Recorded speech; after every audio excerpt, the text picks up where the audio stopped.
Hello again, ladies and gentlemen. You are watching the Daily Driver Weekend Edition for April 4th and 5th. I'm Philippe Kahn.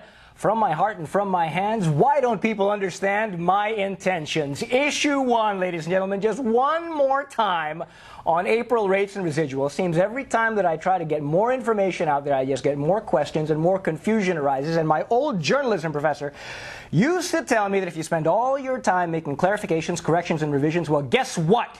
You didn't do your job right the first time. So, folks, let me just set the record straight. You got any questions, you got any concerns, shoot me an email, philippek@philippek.com, or give me a call at 512-762-5246. I'll answer all your questions. We'll talk about this till the cars come home, and at the end of it all, we'll be singing, I can see clearly now the rain is gone. Issue 2, the X5M and X6Ms. Probably the worst kept secret in the automotive industry for the past few months, perhaps several years.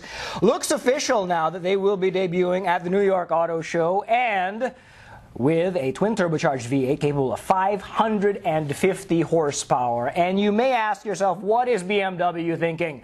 Lesser men wouldn't need a 550 horsepower twin turbocharged V8. Lesser men would not need to take their 5,000-pound truck around the Nürburgring in under 8 minutes. Lesser men wouldn't need to take themselves or their friends and all their snowboarding gear from 0 to 60 in under 5 seconds. Well, guess what? The world is full of lesser men. We don't need one more, and we certainly don't build BMWs for lesser men or women. Seriously, folks, let's put aside the hubris for just 1 second here. Most of you who know me know I'm not a huge fan of big cars. I prefer mine small, light, agile, quick, maneuverable.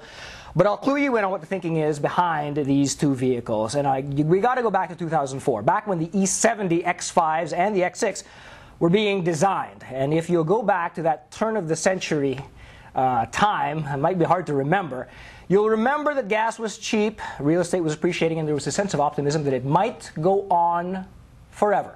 Well, flash forward to 2009 and we figured out, no, it ain't going to go on forever. So these cars might seem a little anachronistic right now, but they are what they are. They're coming, and there's no stopping them. I just have 2 requests for BMW. Number 1, BMW, please do not make too many of these cars. An X5M or an X6M should be an aspirational vehicle, and you shouldn't see one on every street corner. And soccer moms should not be taking their kids to practice in an X5 or X6M.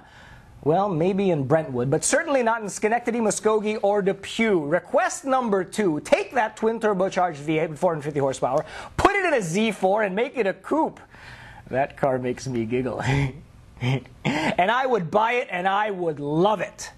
Finally, folks, issue 3 for today, Saab. We've been following their travails for the past few months here on the Daily Driver. The latest is, you may have heard, the Swedish government turned Saab away, saying, quote, the Swedish government has no interest in owning car factories. And based on their parent company, GM's performance lately, doesn't seem like GM's much interested in owning car companies either. Well, looks like Saab is going to be ending up in Swedish court on Monday, where there are allegedly 20 interested parties who want a piece of Saab, or all of Saab for that matter. And for $1 billion, hey, I'd take them.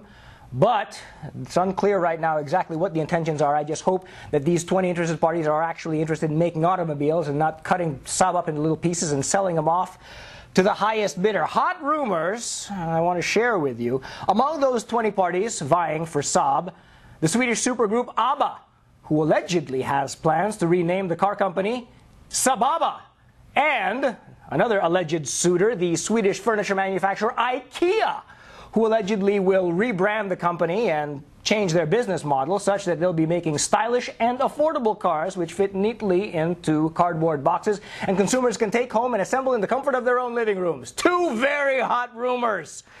Seriously, folks, I've told you this before on the Daily Driver, and I want to say it one more time. I really do wish Saab the best. And not because I love understeer, not because I love torque steer, but I do believe that they make a compelling vehicle for a niche market, and I think that as long as they can continue doing that profitably and affordably, they should be allowed to exist. Best wishes to Saab. That about does it for the Daily Driver today, folks. I'm Philippe Kahn. I'm off Sundays and Mondays, but I will be back here on Tuesday, and eventually I will get you episode 2 of European Delivery Made Easy in 129 steps. Let's promise you that for Tuesday, shall we? I'll see you then.